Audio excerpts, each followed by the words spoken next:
So that's why we thought we'd take the Fund 2 closing actually as a kickoff for having this session. So tonight with me, Andreas Fischer and Sebastian Böhmer, actually our founding partners.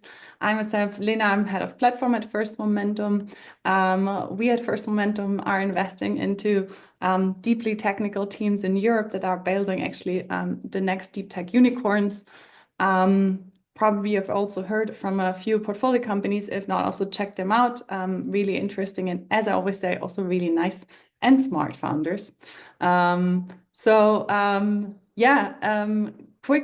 I would say, start also into the topic of today, how to raise a VC fund. I actually wanted to share a picture of how it looks. Or it looked when when First Momentum started. To give you a brief idea, just quickly sharing my screen. You can also follow all of this. Then I found out the best way is really to go on our X account. As you see here, this was a team picture from back in the days. I think both of Sebastian and Andy look a bit different, but even more Andy. Today, so as I said, like really check out our X account, go back and the entire history. Today, we look a little bit different. We have, as the founding partners, still in partners on board, Andy and Sebastian, but even a bigger team with actually, Max, Christian on the investment side, Anna also is our head of research, and of course our awesome group of investment and platform interns. So it grew quite a bit, perhaps as a question around how did things kick off when you really started thinking about okay, let's raise a VC fund. How did this idea even came to your mind? Perhaps also like, what were your backgrounds? Was this a natural thing or not? Yeah, maybe I can take this one, and if you like a brief rundown how we actually ended up here. So when Andy and me were working together in the student initiative back in the days in Karlsruhe at KIT, it was called Pionier Garage. It was pretty much the name was really on point, and so we always saw startups being founded by techies, students coming out of university and kind of speaking a different language compared to like your traditional Patagonia wearing VC folks, and that's where we realized, hey, there might be a better way of doing this and interacting with those technical founders. And so then basically by coincidence, I was traveling to Helsinki, basically more or less a couple of weeks after we launched our own incubator that Andy and other people in the initiative set up. And what I found there were like a very motivated group of students who were launching Slush at the time, which now became Europe's biggest startup event. And also they started a fund called Wave Ventures, which were investing in student-only startups, even before us, and we took inspiration from them. And when we actually returned back to our university from the student exchange, we had this idea of like, if the Finnish people can do it, why don't we try it ourselves and try to build the best fund for those technical founders. And that's how First Momentum got started. Yeah, and I mean the real origin point of First Momentum, and I mean this dates us now at least a little bit, was basically the Facebook group of that student initiative, and kind of Sebastian putting a link in there to kind of the launch of Wave Ventures, and kind of him just recently having finished his presidentship of that group. Me basically posting like, now you got time, why don't you do it? Not realizing that I'm sticking out my hand as well, and kind of that would be the start for what's to come. Yeah, makes sense. But like, how also the incubator, like how did you really think about, because that's kind of a pre-step also to the fund, no? Like, who was this like that started actually the idea of, okay, let's have an incubator as a first step, and then this kicked everything off? So I mean, this wasn't kind of the master plan of like let's do the incubator first and do the fund. I think this was kind of I've been president of that entrepreneurship group. I think a year or 1.5 years before Sebastian, and there it basically was very apparent that the university mostly cared about companies that contained university IP or were spinning out university IP because then they could monetize this in some way. But basically anything else that was happening on campus, just kind of stuff being founded by students or kind of the broader Karlsruhe ecosystem in general, was more or less left by the wayside. And so for us, it was more so, hey, let's figure out how we can help those teams in a pretty scrappy way, honestly.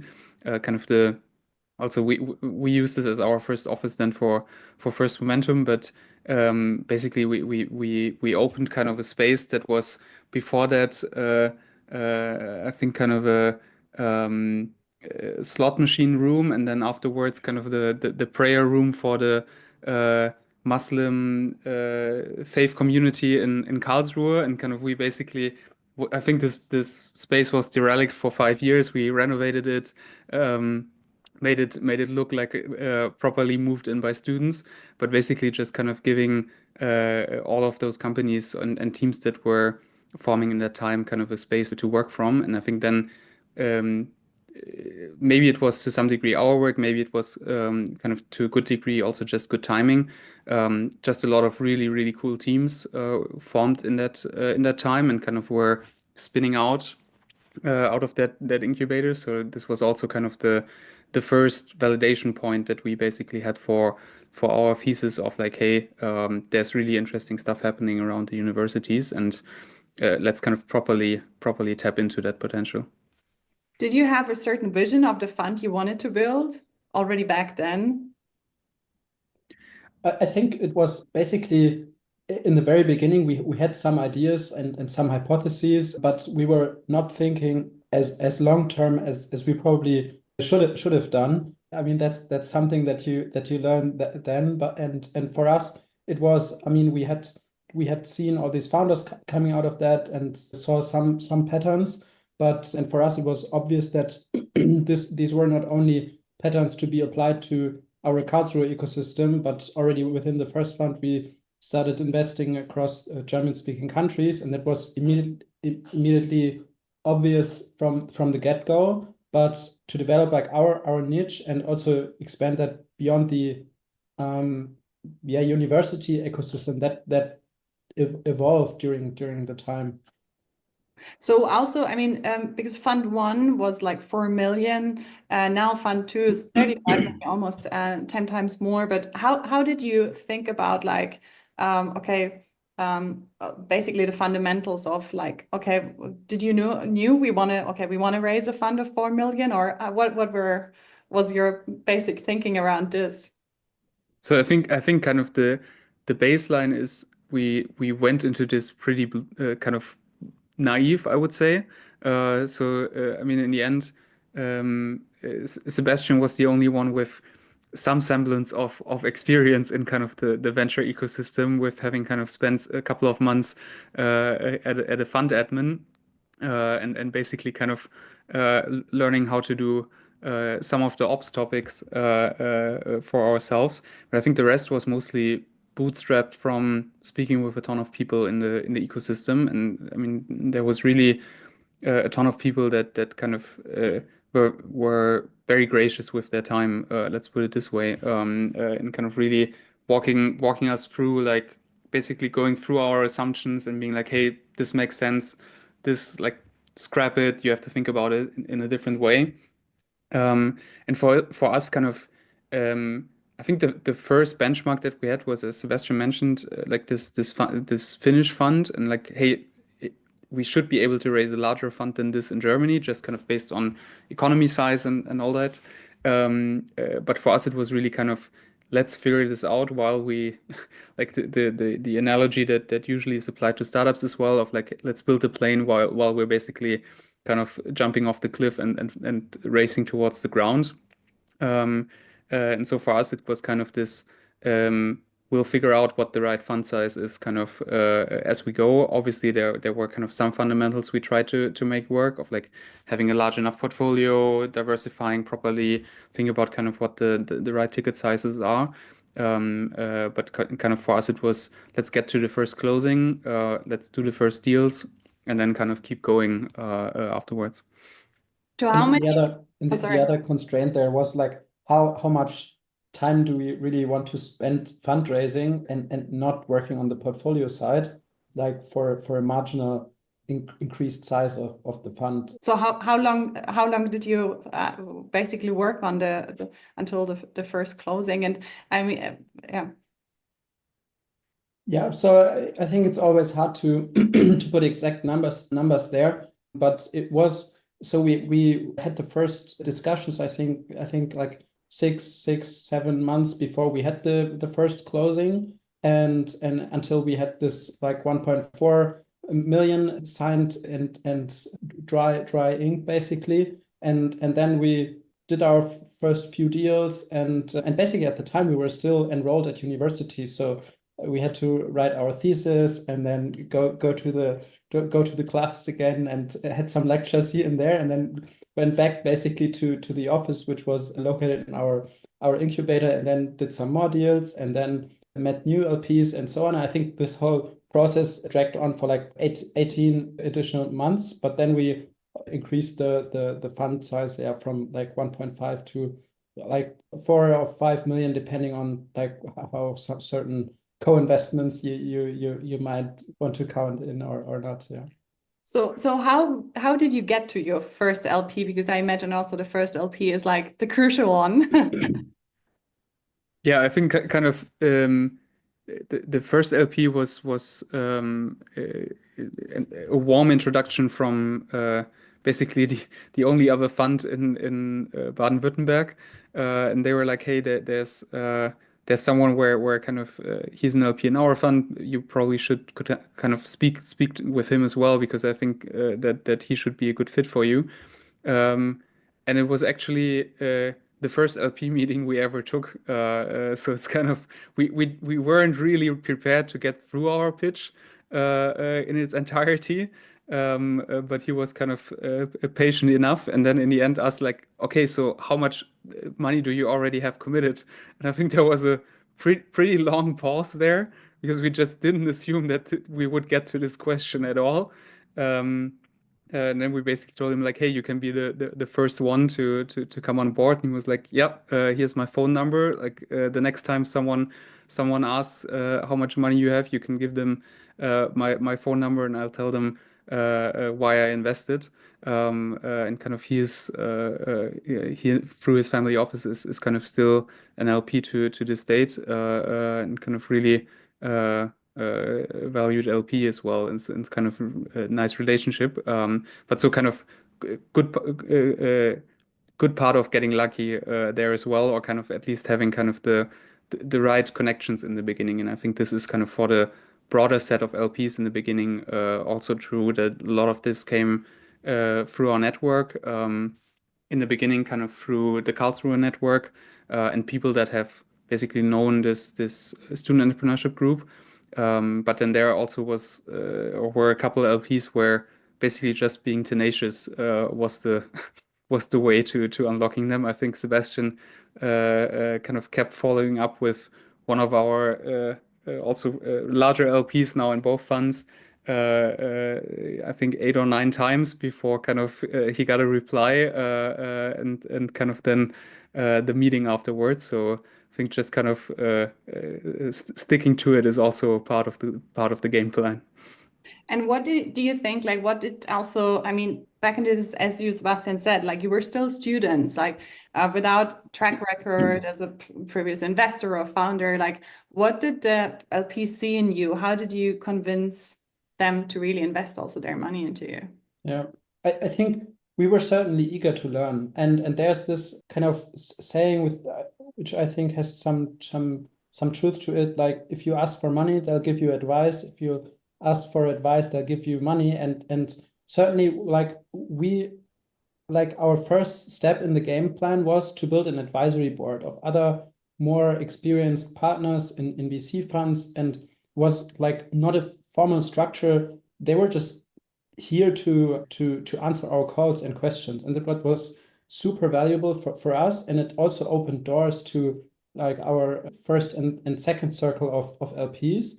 I think that was super crucial, and we shared updates with them, like what did we learn, how far we've come setting up the structure, like what our current discussions are around setting up the investment strategy, and so on and so forth. So I think you could already see like that learning path there, and probably that was one thing. And then of course, like many people just believing in the hypothesis that like in Germany and beyond, we're like world famous for great engineering, great products, but on the VC side, even more so back in the days when we started, this has been underrepresented, and I think that was also like a narrative that resonated here and there.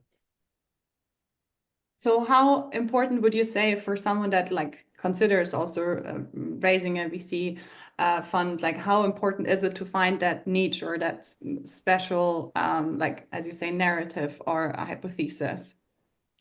I think that's, I mean, super crucial. You don't want to be perceived as the next Me Too of type of fund where you might have some LPs not getting or not having invested in that particular theme before, but it's not distinctive. And so if you like fast forward to your next fund generation and the one after that, then you see like there's a lot of competition. You're probably not ending up co-investing anymore with those other funds that are active in this exact field, but it just start to be very competitive, and also like you need to really formulate something where you have strong authenticity and that for us was, so for us we got, as we learned this also for ourselves, like more and more focused in terms of what we actually like in investing and our focus areas.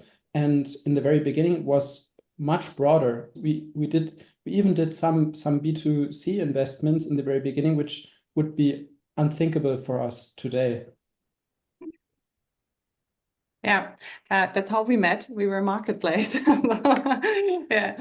I mean, because I think that's always an important question. Also, founders get like, to how many VCs did you speak until you basically closed your round? Like, for fund one, to how many LPs, potential LPs, did you actually talk to then also get the round together? Yeah, so I think we have to distinguish there a bit, because we did also like cold outreach and asked people who didn't care about us, like if they like all of a sudden would like to invest in such a new fund. And obviously like the conversion rate weren't too super high to be frank, but and those were like, let's say hundreds and or like a few hundreds. And then we also had this other really network driven way of sourcing potential investors, meeting them through co-investments or just in general because we were excited about same topics. And this were actually, when it was through warm introductions, we were surprised ourselves, like how good our chances then were actually in them or in converting them to become investors in our fund. And if we like got into personal meetings that were like with the agenda to discuss our fund investment, was like above 50% that then these people actually became fund investors. So basically organizing the intros and basically spotting the right investors, that was the key challenge. Yeah. So probably we can add this to the list because this is my next question. Like, of the top 3 mistakes you made, probably cold outreach is one that, like, if you would give advice, then you would say don't do cold outreach. I mean, it has worked actually a couple of times, but also we just tried different directions. One is like going through network, but also people, just addressing people up front, it has worked. You just have lower chances of going through. But I don't think that we burned someone that way, or at least not that I'm aware of. But yeah, this is definitely, I mean, but it's always better and it increases chances to actually build a meaningful relationship with an investor if you at any chance can get like through personal connection to them. Yeah. But were there any things that are where you say like, oh my gosh, why did we do that? Or like, I just also learning, of course, the learning curve you've mentioned that you would say, okay, don't do that mistake. So I kind of just checked. We had roughly 2,500 people logged in our CRM kind of for the fundraising funnel, and there's probably kind of a good chunk of people that we didn't track. And it's also funny to now kind of meet people where you then want to connect on LinkedIn, and they're like, no, I already am connected with you, and then kind of they check the messages, and then there's like a message from 2018 where we basically try to pitch them on our first fund, because I think also this is I think really something that you kind of get through time as experience as well, as like who's actually the right LP persona for you. Like for us in the beginning, it was basically we just write everyone or reach out to everyone that looks wealthy enough to consider investing into a VC fund.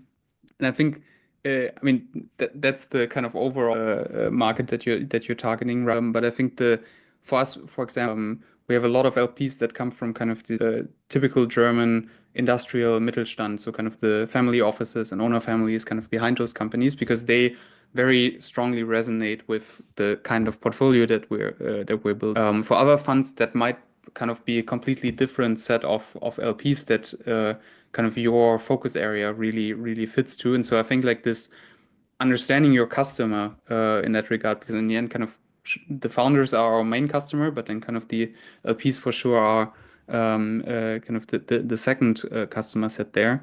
Really understanding kind of also what their objective is with kind of this investment. Is it just purely putting money to work and kind of getting a return, or is there some strategic dividend that they want to get out of this as well, from understanding the market, getting intros to relevant companies, doing co-investments, all that kind of stuff.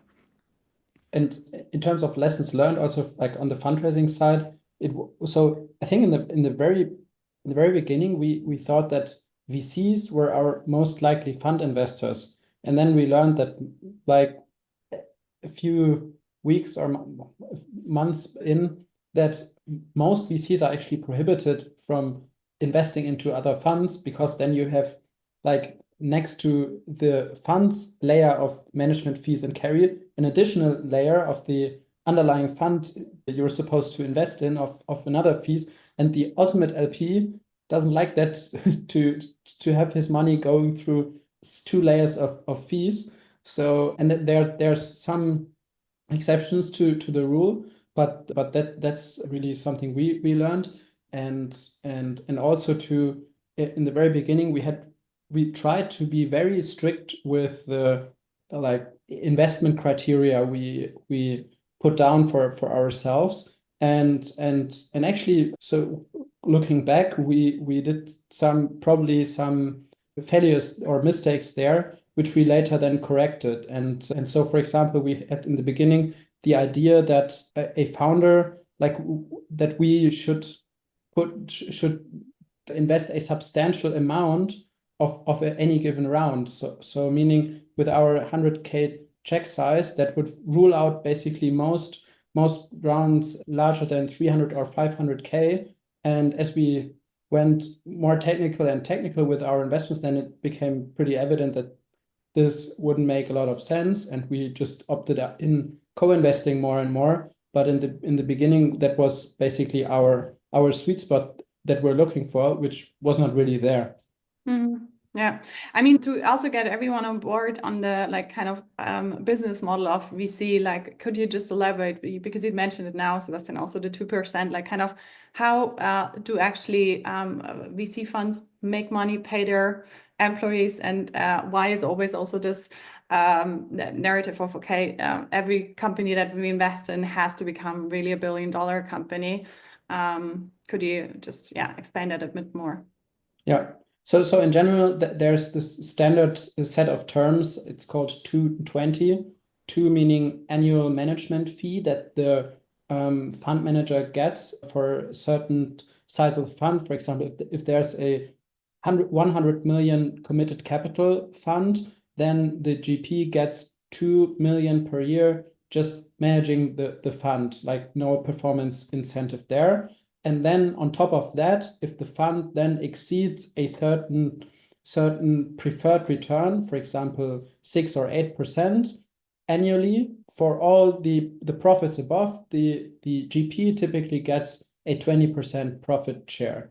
There might be some variations, and for most funds, it's that within the investment period, like the first couple of years of the fund, when it gets deployed and the capital will not get paid out all at once, like there's no 100 million sitting on a bank account, but actually a GP on behalf of the fund issues capital calls every now and then, or each time he wants to make an investment, and then the LPs, the limited partners of the fund investors, pay in their proportion the capital call, and then you have basically a more or less steady drawdown of the fund during the investment period. So that's like the fund mechanic. And then you have within the funds something called Pareto principle, where venture capital is really an outlier-driven business, where most of the profits are coming from a very small subset of companies that are outperforming all the rest, and basically the rest then is also relevant. So it's fairly typical that the top 10% of the portfolio within a fund, they bring home like 80 or even 90% of the total profits. And that's why you also have these top 10%. They need to be big enough so that they can return the fund.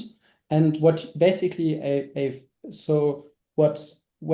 GPs are fundraising, then most GPs sell to their investors, to the LPs, that they can return the fund by 3x over a period of 10 years. And so basically, if you have that 100 million fund, then you need 300 million to return to your fund investors. And you just need very big outcomes, billion-dollar outcomes, and then sizable ownership in those companies to make that work with 2 or 3 companies that are in this top decile performance. Yeah. Super great also explanation. Perhaps last question, because then we also want to jump into the Q&A. I see already they're dropping more and more questions in, so really feel free also to add your question. There is no stupid question, as always. What did change between raising fund 1 and fund 2? Like, how was it different? So I think the obvious biggest difference is just that you weren't just kind of speaking about the fund in abstract terms and like this is going to be where we invest in. Obviously, this is like part of the pitch as well for the new fund, but you could show them show LPs like, hey, these are the 20, 25, 27 in the end kind of companies we've backed out of the first fund, and like these are the co-investors we had there. These are the follow-on investors that came in. This is kind of how the valuation developed over time. So it's a lot more concrete. Obviously, it's still, or by that point, still kind of ways away from being actual DPI, so kind of money paid back to investors. But at least on paper, you kind of have some development, plus you have some proxies for how good have we actually been in picking, and kind of did we manage to get access to the interesting and relevant deals. And I think then kind of the second component to it was, I mean, in the end, kind of you fundraise over a larger time period as well. That at some point, kind of you could switch from, and I mean, this is, I think, one of the questions as well. Basically, Fund 1 was, we had the advantage of being students and having not, and basically having no personal burn rate, or very, very low personal burn rate. But it was kind of just enough to kind of make the economics work of the fund. And kind of we also kind of played around with the timing of kind of when the management fee is paid. In the end, kind of it's still kind of the same 20% kind of over 10 years. But kind of once we had the first closing of Fund 1, we could start kind of hiring a proper team. We could kind of work with proper economics and proper planning, and not so much kind of bootstrapping a lot of the fund in some case. And I think kind of the switch now to potentially kind of Fund 3, or thinking about Fund 3, is more so this kind of you have even more track record, and you can think more about what is the actual company and kind of platform that I want to build for the portfolio companies that we're supporting, and then kind of Fund 3 kind of follows out of those actions that we've taken and kind of the proof points we've gotten, and it's not so much the singular focus point. Yeah, perhaps because that's really the last question, but it's just came to my mind when you mentioned this. Like, what is your vision for Fund 3? So I think in the end, kind of and I think this was also part of why we started First Momentum initially, is really kind of just building the best, let's call it wingman, or call it kind of support that a founder, a deeply technical founder building a deeply technical company can find in Europe, and ideally kind of not just in Europe, but really that kind of a founder is never sad about kind of the ownership that he has basically sold to us, but that kind of we can really build a fund that is designed for those deeply technical companies, and not just retrofitting a fund that before has kind of done B2B SaaS and now has kind of worked or kind of switched over to investing into deep tech as well. And so for us, I think this is really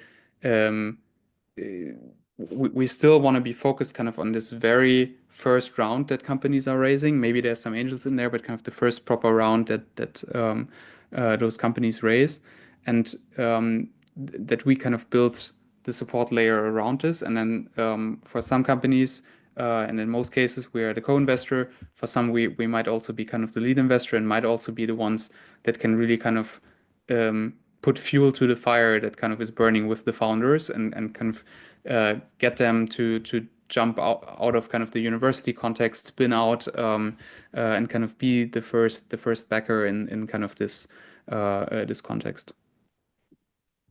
Great. Then I would say let's really switch to the questions, because we have so many. What were your biggest learnings or hypotheses you corrected along the way?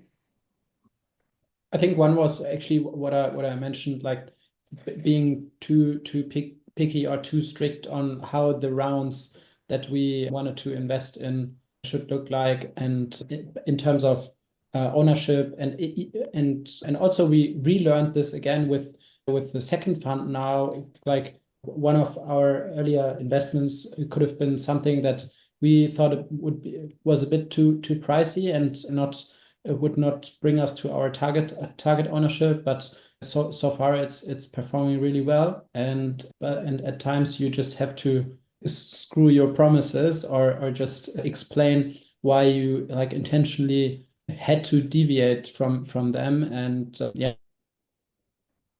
learning. Nice. And the next one, can you also dive a bit into the legal structure of setting up a fund? I guess also in Germany, that's a especially tricky part.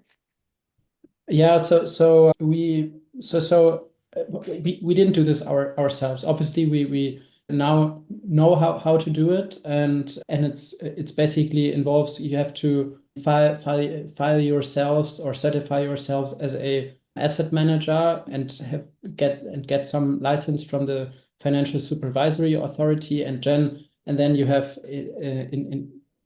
you have to set up a typical GP LP structure, where the LPs are getting pooled in one fund. In Germany, that's a GmbH and Co. KG system, and then you have like a management company where also as First Momentum employees are employed by, and this is basically the GP or managing LP of the fund. It looks slightly different in other jurisdictions or in the US, but that's more or less similar pattern. I think there's also a blog from Fabian Westerheide, I think, who describes the process pretty well, but also feel free to reach out, and we're happy to connect you with the folks who are professionals in that field.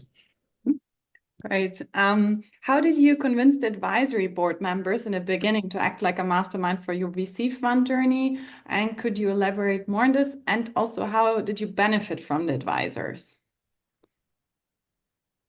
So I think I mean there's two boards, and I'm not quite sure kind of if one is meant specifically. So kind of we have the legal board of the fund. So these are usually kind of the largest investors that you have in a given fund. And I mean obviously they can just fill the legal role, but in our case also they're good sparring partners, and I think there it's mostly about kind of being transparent and kind of open in the conversation, and not creating the feeling of like, hey, there's stuff that you're not telling us, especially kind of in with Fund One. I think this was super helpful because you kind of really build allies in that sense. I mean, the existing investors are always your best reference points because they will kind of tell their otherwise wealthy friends and peers about kind of this fund they're working together with. And if they feel like kind of we're doing a good job, then obviously that's super helpful. And then what we did also with Fund One was this more kind of non-legal advisory board in that sense, where it was mostly other VC partners, some people from family offices as well, that basically were helping us kind of navigate kind of setting up the fund, and kind of in the fundraising as well, kind of making connections there, and to some degree also just lending their name to give credibility kind of in connection with the work that they were doing with us. And I think there it was really just kind of speaking with a ton of people, getting referred to other people, and working your way through the network there. I think for most of them, it was kind of highly intrinsic as well, that they said, hey, this is super cool. We're seeing that there's a lot of interesting stuff happening on at the universities. We kind of need a fund like yours. We see that this is kind of the thing in the US as well, in other countries too. Let's kind of build this up. And I mean, for them also, obviously, it was interesting to get some deal flow from kind of the interesting companies that we might see. Were you deliberate about like the second group, who to include kind of in this advisory group? I mean, in the beginning, it was mostly like, let's see who we can get access to, and kind of build some credibility around the fund as well. In the end, kind of these were all people when like they would get a call and someone would ask them about us. They were also able to kind of properly answer those questions. It wasn't just like, let's put some face there from someone that we've met once, and he said like, sure, kind of include me in the slides, but I actually don't know what's going on. And then over time, it was kind of obviously we understood better how kind of the ecosystem looks like, who kind of is truly valuable to us, and then so kind of the fine tuning kind of happened over time. Mm-hmm. How do you convince scientists of your fund and that you are the right partner? So I think there's kind of multiple layers to this. One is just kind of being engineers and kind of scientists ourselves. We have 2 physics PhDs on the team. I mean, this is obviously a different conversation that you're going to have with them versus a business graduate. Like not specifically trying to kind of diss any business graduates, but kind of just from the matter of conversation that you're going to have. And I think then for us, we try to make it very clear to those founders what we're going to bring to the table, because I think what you have with a lot of VC funds is that they promise you the world, and then afterwards, kind of founders are a bit disappointed in the support that you're actually getting. Um, Sometimes you don't have to kind of complete control about this, but in general, we try to make it very clear, like these are the intros we can make. This is kind of the industrial network that we have. Here we can help you with hiring. This is kind of the fundraising roadmap we would see for you guys. So kind of already switch into this support mode to some degree, kind of during the investment process, and then also kind of showing the founders that we understand the type of company that they want to build, and that kind of we have a feeling for that, how that roadmap should look like, how you kind of should think about building up the team, how you should think about building up the cap table, how you should think about kind of positioning the company, that you probably don't get from other funds as well. I see there are a lot of scientists also in today's call, because the next one also from Yasha is on which clusters of excellence, for example, Max Planck, DLR, and co, are there for you to find potential founders and scientists? I mean, it's hard for us to really pinpoint to any particular clusters, because we're agnostic and just like to, and I think that there's no like cluster in Germany or beyond that's paramount, so that you have to get there. Obviously, like there has been some concentration in Munich, just because of like the probably spillover effects of Unternehmertum and what has been built there. But then, I mean, especially if you look at those research institutions like Fraunhofer and Max Planck, even though they're like centralized in a way, the institutes, they're all pretty decentralized and can act more or less autonomous, and that also applies to how like encouraging they are to spin out founders, and how much transfer there's going on. So that's hard to pinpoint. But yeah, I mean, we're open to basically any geography in Europe, and especially in the DACH area. Hazel asked a question. Could you also elaborate more on the thesis development narrative and how you differentiated yourself, and later how it narrowed down during the journey? So I think kind of in the beginning, this was very bottom up, in the sense that kind of this mostly came from um, whatever we perceive kind of on campus, basically. So it was really seeing those student founded teams kind of in a super early stage, and also seeing that we can get access to them a lot earlier than other VCs. So for us, kind of the main thesis in the beginning was, we'll find them early, we invest kind of before the first VC round.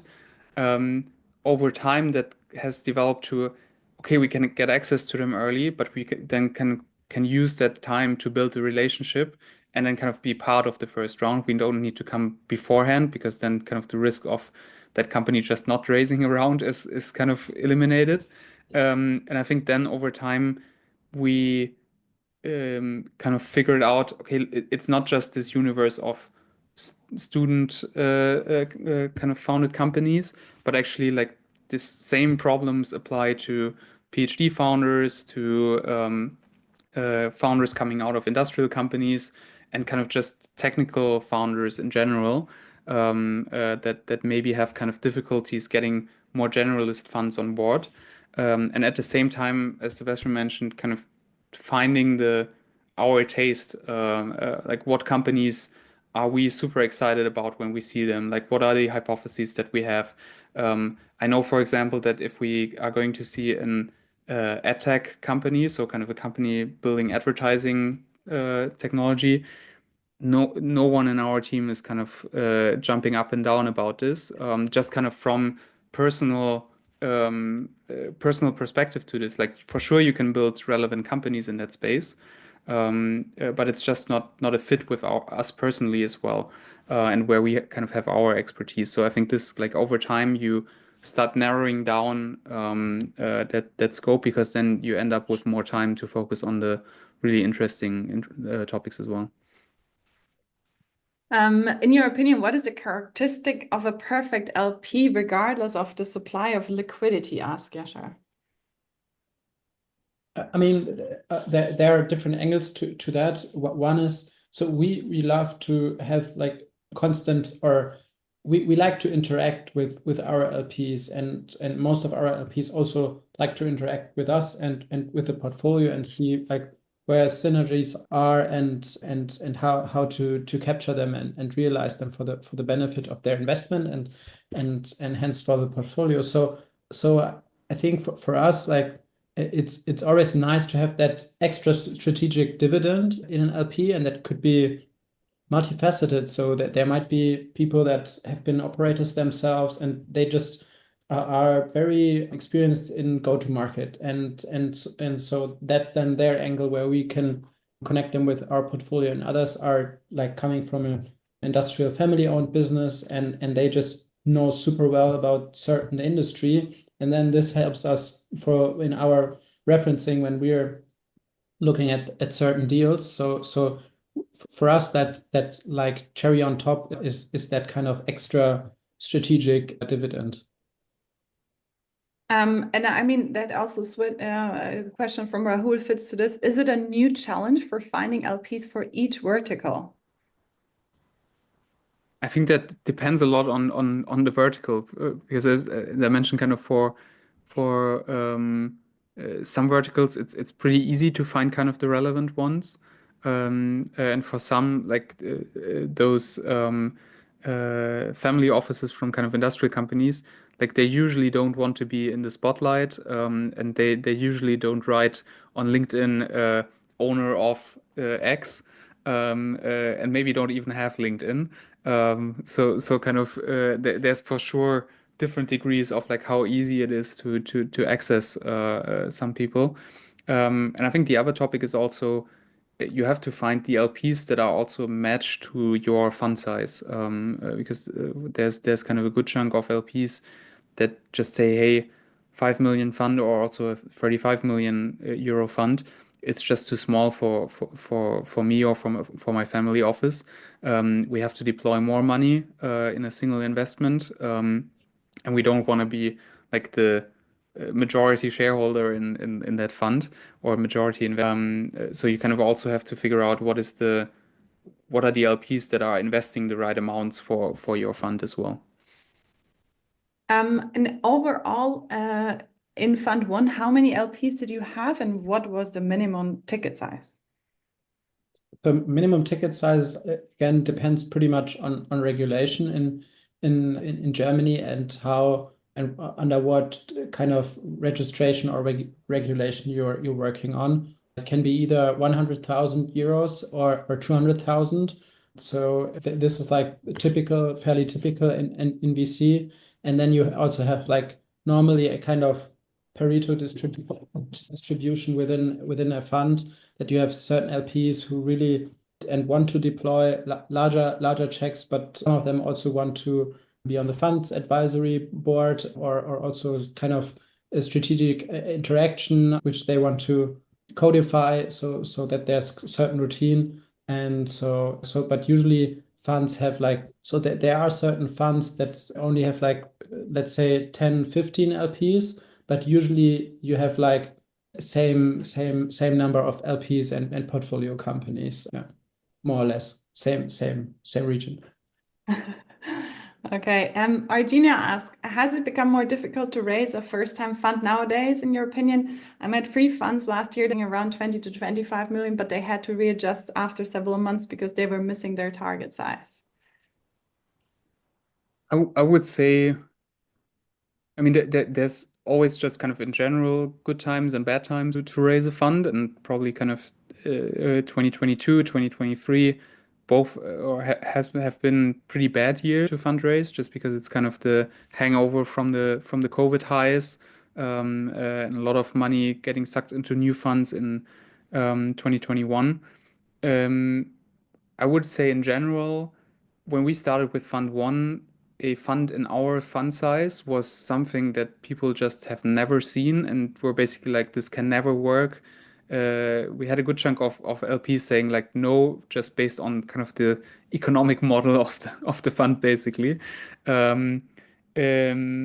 I think by now this is way more common to have those funds, be it as really kind of dedicated smaller funds, emerging managers, be it as solo GP setups where you kind of only have basically one person or one partner in a fund, or be it as maybe kind of professionalized or amped up angel syndicates, where it's kind of more an investment club. So I think it's in general, you don't stick out that much with a fund like this anymore, but you also have a lot more LPs that are actively looking for those types of funds, just because it's easier to return a 25 million euro fund than it is to return a 250 million euro fund, just kind of based on like how much exit value do you have to create in your portfolio. And also kind of a smaller fund usually is more so able to co-invest with other people, and kind of slide into a given round, versus, hey, I need to deploy 250 million euros. I need 10-15% of a company, and I need to be a lead investor right out of the gate, without kind of a track record or standing in the ecosystem. So next question, what were or are the most asked questions from LPs when you fundraise, and how did you address them? I mean, for the first fund, I think it was like, as I mentioned, one part was just this like, what is this kind of fund? Like, we've never seen this before. Why does this make sense? The second group was, hey, you're kind of still students or really freshly out of university. Either why should I trust you to kind of take care of the money seriously, or why should I trust you to be around in 3 years? Like probably you have new ideas for new stuff to do every couple months. Um, uh, and I think then it was basically like, why are you the right ones, or why is this kind of the right strategy to follow? And I think for like categories 1 and 2, it was very much so like, okay, apparently you have to wait and see that kind of we're serious about this, and that it's kind of makes more sense to bet on someone that kind of has low starting point but really high kind of learning rate and kind of trajectory, versus backing a fund manager that's coming out of an established fund, it's maybe 45 years old, and like this is the like he's going to raise 2 or 3 funds before he wants to go into retirement, and like maybe he's not that hungry anymore. So like for some people that was the right argument, for some not.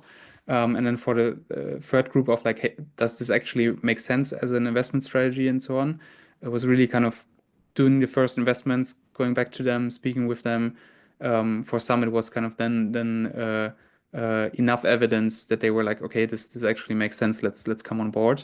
And I think for Fund 2, I think this is also now progressing, but kind of when we started fundraising for Fund 2, it was still like this, is this deep tech thing actually, like, what does this actually mean? How does an investment strategy work in there? Why are you kind of going to be in the exciting rounds? So like, I think those are like, especially the last one, are always questions that we're going to have asked. Also, like, why do you trust yourself, like going that big relatively to the previous fund? Yeah. I'm already saying we have so many questions. I'm really sorry for those ones that we will not reach. We will try to tackle as many as we can. From Torti, how long was it before your first exit, and what did you learn from your first exit? Yeah, so it actually was, I think, 2 or 3 years in, and was basically during the COVID hype and some secondary sale we did there. I think there was, I wouldn't say a lot to learn from it, but I mean, if you look at the fund or portfolio as a whole, for us it's pretty important as we do deep tech investments. Many also fund investors just think that this by definition just takes very, very long to realize. But those people at times are forgetting that you also have kind of another intrinsic asset there in the companies, which is the talent. And oftentimes when, like, even when the business is not like unfolding properly, you still have talent there, and then you have an acqui-hire that can take place pretty soon and provides like an early exit route. And so I think this is something generally to keep in mind. And then obviously we like to have that mix in the portfolio where some companies, they just take their time and do like this step function increases that's like very like characteristic for deep tech, and others are just developing more like linearly, like software driven companies where you have like constant data points about increased revenue or whatnot. From Fabian, a question: how do scientific founders differ from other types of founders in terms of mindset, approach, and the way they build companies?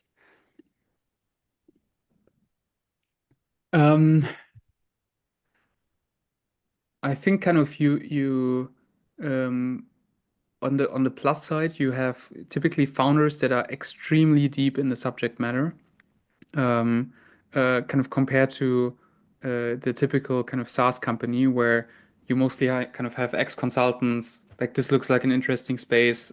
It's kind of not too complicated to build the first product, and then it's basically hiring, and kind of fundraising to keep the machine running. For kind of deep tech and university founders, it's really about kind of this technical differentiation. And even if you are the CEO and you're mostly doing sales, you still are having kind of very technical conversations with those customers, right? I think at the same time, it's just kind of typical that this is the first time that those founders kind of are in an entrepreneurial role. So, and kind of figuring out how to run a company, how to think about deploying capital in that way. So I think like there's just oftentimes a question of like, what is the like Pareto efficient 80-20 time allocation and kind of capital allocation. Either some people are kind of super hesitant to put money to work to kind of save some time, and others are I basically don't have a feeling for what money actually is worth in that sense, and kind of just spend it on stuff that doesn't really kind of move the needle in at that point. So kind of figuring out the right prioritization, I think, is kind of super important, and then also thinking about how to actually turn kind of the technical expertise and kind of know-how that's in the company into an actual product that kind of customers can use. Yeah. But working also with them, I think they're actually also really open minded to feedback, also open about their blind spots, which is really something special to scientist founders. What activities do you spend most time on working in your VC on a daily basis, percentage-wise? Same, but So I think kind of in the end, it always changes between kind of, let's say, the broad topics of kind of investing, so looking at new companies, figuring out kind of everything that's happening until a contract is signed, to portfolio support, and then kind of all of the like fundraising, operations, legal stuff that kind of is happening in the background. And I mean, over time, we're professionalizing the fund, so kind of we kind of have more specialists on the team that kind of can take over individual tasks about this, and kind of we get to spend more time on working with the founders. And I think then it like once you've done a couple new investments, you're going to spend more time on portfolio support, and at some point, kind of those companies can kind of run themselves, and you can kind of focus on doing new investments as well. So kind of it's always a sine curve to some degree. Quick question also there regarding the advisory board. I think Ment is number one. Did they get any incentives for being on the advisory board? No. So kind of they it's more so it's a perk for them to be on that board, because then they kind of have more direct control over their investment, and also more direct kind of view into what is happening. So usually this is also kind of why it's reserved for kind of the larger investors, that this is kind of a part of what they end up paying for as well. Artem asked, what preferred terms resonated with your LP to come in first instead of waiting until the last close? So yeah, that's actually a tough one, because you're basically a fund is set up with a most favored nation principle in mind, so that you don't provide any benefits that are not provided to anyone, that are not provided to all. So that's a regulatory thing. It's pretty common across jurisdictions, and it gives a lot of constraints there. But what's fairly typical is kind of an equalization interest, that's called, so that basically new investors pay an interest to the existing investors who've put down their capital earlier. But it's not, so it doesn't really make such a big difference there. So you try to also work with like ticket sizes, for example, because like what we've mentioned was just the regulatory minimum, and then you're obviously free to discuss any ticket sizes with potential LPs. And some funds are only accepting 7-figure investments, and then that's another criteria to differentiate or to incentivize early commitments. There are also certain GPs who make kind of carry exemptions or discounts for very early investors, but then you have to offer them to all that fit that criteria. So it's not in the perfect interest of the GP then. So yeah. Hassan asked, how soon did you start fundraising Fund 2 after Fund 1? And also if you can talk a bit about deal origination. So yeah, regarding fundraising, so we didn't immediately start it after Fund 1. We just focused and deployed our strategy, and also for us it was pretty, as Fund 1 was really our test balloon. We wanted also to see for ourselves if and for our LPs, like, is this something that's also can be backed by numbers and not only like our gut feeling. And so like it was, I think, more than one or 1.5 years from like finish line of Fund 1 to start to think about Fund 2. And in terms of like origination, we've always been close to like any kind of research institutions, be it through our scout network, but also like us being engineers and scientists, like that's what we really care about. And then obviously over time we've developed relationships with other investors, and they know what we like to invest in, and also keep our radar open for any exciting founders that are working on new topics. Nice. Torti asked, did you find that having LPs, especially institutional LPs, put pressure on results of the startups you invested in?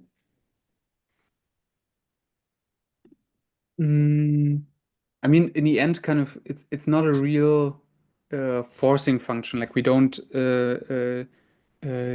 except for kind of from a public investor that basically said we want you to not invest into certain topics, are not kind of restricted by LPs or have made any commitments to, we're only going to invest kind of in those topics that are relevant to you. But in the end, kind of, especially those LPs that bring also for us some strategic value, obviously they're going to help us focus more on a specific topic. Like if we're looking at a topic and we can get super good references from our LPs in our general network, the likelihood that we feel confident in making an investment there obviously goes up. So I think in that regard, having more LPs that are kind of active and relevant to a similar topic obviously also increases the likelihood that we're going to kind of be able to make investments in that direction. Janice was asking, how do you consider the role of branding and communications, both in your fundraising process and in terms of supporting your portfolio companies? Has the value you placed on comms and personal branding changed between Fund 1, Fund 2, and looking forward? You guys have managed to build an incredible, impressive brand in a short space of time. Hats off. I think, Lena, that this goes to you. Yeah. No, I mean, just part of the brand. yeah, but I mean there was a second question that I answered also kind of in the chat as well to what's the brand. And I think this is kind of one of the aspects of that I mentioned where at some point you can bring in professionals that kind of can take over individual topics. And I think in this case, you, Lena, really helped us kind of build out that brand. I mean, beforehand, I won't claim that we as kind of very typical engineers had kind of extraordinary taste, and also kind of were at least like the whole brand effort was cheaper than I would have anticipated. But kind of we also were kind of very budget conscious during Fund 1, so it was more so the budget option in that regard. And then over time, I think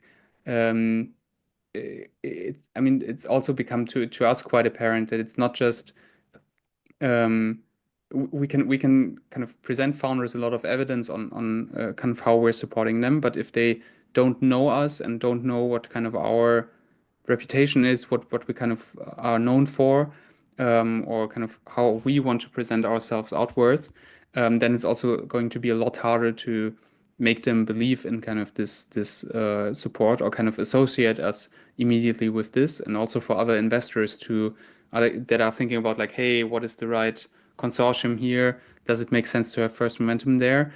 To have kind of this very clear brand proposition or kind of communication of what we bring to the table kind of has become very obvious to us as well. I think for anyone like interested to diving deeper into the brand history of First Moment, I think the 99 Designs challenge of our initial logo is still out there. Nice. Yeah, there's also some interesting merch that was made there back then, I remember, but that we leave to private conversations. Do you have a focus on any tech trend currently? So for us, kind of the main three buckets or verticals that we're looking at right now are basically industrial and new industrial companies. So basically anything that happens inside of industrial companies, from kind of manufacturing, shop floor, IT infrastructure, tooling that they use, but also new industrial companies that are getting built by founders. Then Sebastian is covering a lot on the energy side. So really from infrastructure to generation, consumption management, storage, transportation of energy. And then kind of the third large topic is kind of novel compute. So really from new hardware architectures to very low level software architecture like compilers, to kind of the more broader based kind of infrastructure layer, but always kind of very, very technical, usually not stuff that you can kind of get people excited about at a party when they're asking like, what have you invested in? And then you kind of jump into a 10-minute explanation of what that company actually does. Oh, nice. Given the traditional, more conservative nature of European investors, and probably even more so German, I'm curious, do you see the VC ecosystem in Europe gaining momentum and our family offices becoming more open to taking risks in venture deals? I mean, short answer is yes, especially I think it doesn't make sense to look like year over year. I think it's more relevant to look decade over decade. And there you've seen like tremendous development in the European tech ecosystem. If you follow, for example, Atomicos State of European Tech, that covers it pretty well. What we still lack in Europe, and I think that's pity because we're still pretty reliant on US investors, is there's still a significant shortage of people underwriting big tech bets. So basically, more or less every European investor is expecting significant revenue when you're raising rounds upward of 50 million. And for some technical bets, you need just more capital to make it work. Like and SpaceX, for example, most people argue that this would have never been possible in Europe. One thing is because we lack the amount of deep tech growth funding, and the other one is like government contracts for deep tech for startups that are like looking at the economics, not stable companies. And we need at least these two ingredients to come together and develop further to provide or improve the odds of like repeatable successful birth and development of like generational companies coming out of Europe. Did KIT support, so the Karlsruhe Technical University, support your endeavor? Is it in their own agenda to support startups? Is the uni one of the LPs? Yeah, so we cannot share any names of LPs right now, but yeah, KIT has been pretty supportive from the get-go for us. Obviously, like even with the initiative, with the student initiative, we complemented the efforts of KIT, and I think that that's still true to this date. And we've like by now been fortunate to like many startups coming out of KIT and or were founded by KIT alumni companies, but also from other universities. But obviously there's some home bias here. It's still, and I would say also in many of our pitches or when we tell really the story of First Momentum. Hava is asking, what were the main challenges, if any, in building consistent deal flow and convincing founders to take your money, and how did you manage them? So I guess especially early on when we started for Fund One. I think the biggest part was kind of really working very, very hard to support kind of the first couple investments that we did, because in the end, kind of the founders are our best to carry our story forward. Like other founders will always want to speak with portfolio founders before kind of taking your investment. Other VCs will kind of hear from their founders where we might end up being co-invested. Like if we've been super supportive to them, and kind of in the end people are speaking a lot, so and kind of talking a lot. So if you end up being the standout supporter of a company, then it really can't hurt you in that regard. So for us it was really kind of this. I generally don't like the word hustle, but kind of for us it was really kind of this let's work our asses off in the beginning to kind of show that we are providing kind of multiples of value on the amount of space that we take up on the cap table, because in the end kind of you always have to a founder has to be able to argue for why kind of they're giving space in the round to you. And especially if you are a more or less no-name fund, then kind of your work has to speak for you, basically. Yeah. How do you think, this is coming from Armin also, how do you think your background, the technical background, helped you to support portfolio companies beyond capital? Any particular experience or insight that has proven especially valuable? So I think in the end, it's kind of a super important part of our value proposition, right? Because I think in the end, it's understanding the types of founders, like the person properly. In the end, those are kind of the peers that we've been socialized with for a long time at university, and understanding what those companies need to grow. So I think be it on the hiring side, that we kind of have access to the universities, that we have access to very technical groups of people. Usually you don't get that network access from normal or generalist VCs, but we can get asked from founders on like, hey, where do I hire really good chemical engineers? And we have a pretty good answer to that. same for kind of this business development side, where it's really kind of about getting those companies through the pilot hell, so getting the first validation from customers. So for us, it's also finding those technical counterpoints at industrial companies, and kind of not just having fake conversations with them, but actual kind of understanding what their problems are and kind of where those companies might fit towards. And so I think it's really the money is kind of we buy the shares, and in the end, kind of this is how we return money to our investors. But the main part of the value that we bring to the table is kind of on this support side, and kind of I won't claim that we're building the company together with the founders, because kind of the work is disproportionately on the side of the founders. But at least kind of we want to be more than kind of the person sitting in the stands. We kind of want to be standing on the sideline and kind of being loud enough for kind of the founders to feel emboldened in kind of going for the goal. Nice. Fabian asked, why does Silicon Valley startups and founders have such a strong aura of innovation and ambition, while this kind of aura, I love the word aura, by the way, Fabian here, still seems less pronounced in Germany? What do you think are the underlying reasons?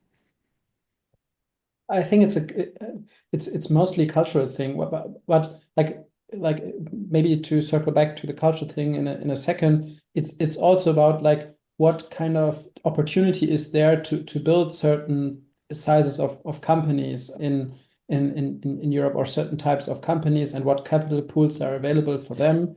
And so a couple of weeks back, we pitched an idea to fellow investors in Europe, and that we learned of, and actually there was one version where it was pretty, I would say, a visionary version, and the other one was like more boiled down and more going about the nitty-gritty and the here and there. And actually most German stakeholders that we addressed with the former one were like, hey, can you please make it a bit less salesy, a bit less story, and more facts. And actually for the Americans, they were like mostly inspired by the vision, and then obviously asked like, how do we get there to that vision? And I think that's still a different mindset at play here, at least like on a stereotypical level. Obviously, individuals are different. Well, it's a good segue to another question. How were your first pitches to LP structured? What are the main talking points? Yeah, for example, how much do you focus on the vision or thesis versus your background versus deal flow strategy versus digging into your financial models and so on? So I think about the background, there wasn't that much to talk about. Like the LPs probably weren't that interested in what kind of courses we took in university. So I think it was more so about this: why does Germany need this type of fund, or Europe? And so it was to some degree this gap that basically was created by a lot of funds going into later rounds. There wasn't really any institutional investors investing into this like very early first round that a company is raising. Or usually the funds were too large for those types of rounds. So either companies would end up diluting too much or raising too much money artificially. And then the second part was mostly around like why do we have access to kind of the really interesting and exciting companies that are kind of going to be founded in the next couple of years, and kind of basically kind of showing them what we've seen kind of from being active in those university ecosystems, and that you could kind of see those founders experimenting, building kind of new crazy stuff, probably kind of 6, 9, 12 months before they start incorporating those companies, and kind of that we can be able to build that relationship very early on.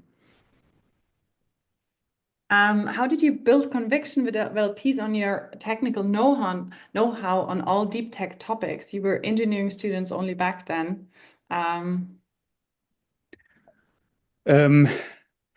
mean, in the end, it's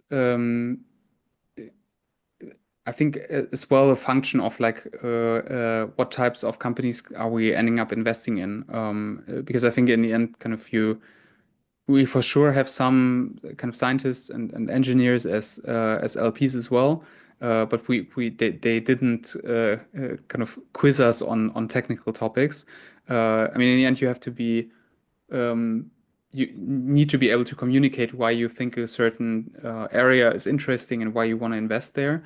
But then it's mostly about, are you investing into the right companies? Do you have, especially for Fund One, do you have decent co-investors in there where the LP might kind of trust in their judgment as well?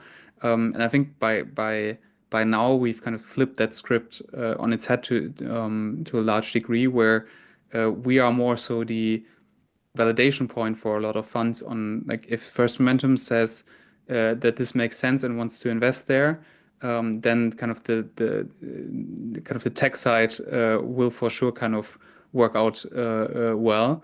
And then each fund might have kind of a different perspective on how large can this get, what is your opinion on the founders and stuff like this. But kind of obviously the technical side is quite objective in that sense, and so kind of I think oftentimes there we like to be early with those teams, and we like to kind of dig deep on the technical side. So I think a lot of teams are also using us willingly, kind of as proof points for the tech side.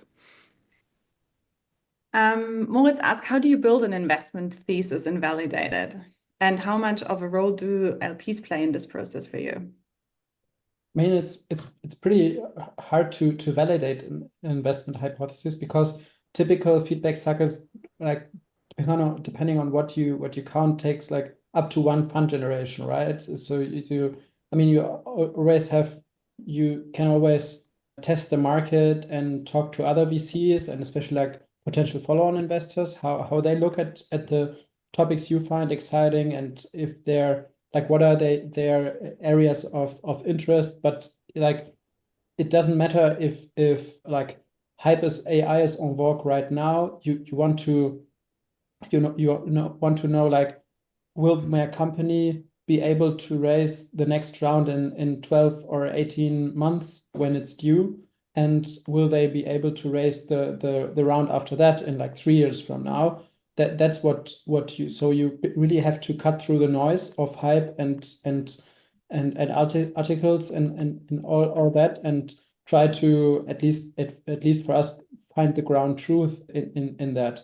And that's pretty tricky. But I mean, with the topics we've just mentioned, like along industrials, compute, and energy, I think these are like fundamental pillars of innovation we're seeing right now, and pretty across the next couple of decades. So I think that will provide some continuity there, and obviously we're pretty open to look into new verticals, be it aerospace, for example, or scrap our existing hypotheses if they prove wrong. One question more from what are some red flags for LPs that you should look out for? Yeah, so LPs really have to understand that this is like a commitment to an LP fund, to a VC fund is not a liquid investment, and some are just don't understand this or have misconceptions there, and then you end up having discussions where you cannot just withdraw in year 2. It's not really possible. You have to either find a seller or you cannot do it, and it's not so this. And then they really have to understand the nature of the portfolio and how it might develop in a and so that they are also are able to distinguish a non-performing portfolio from a performing portfolio, and look for the right signals. I think that's pretty important. But most thing is like, do they know that this is like illiquid by nature, and do they have like the investment horizon that is aligned with the fund? Yeah, one question that was really interesting, no one asked, but we had it also prior to this session, actually in the description. Who would you say should or can raise a VC fund? Good question.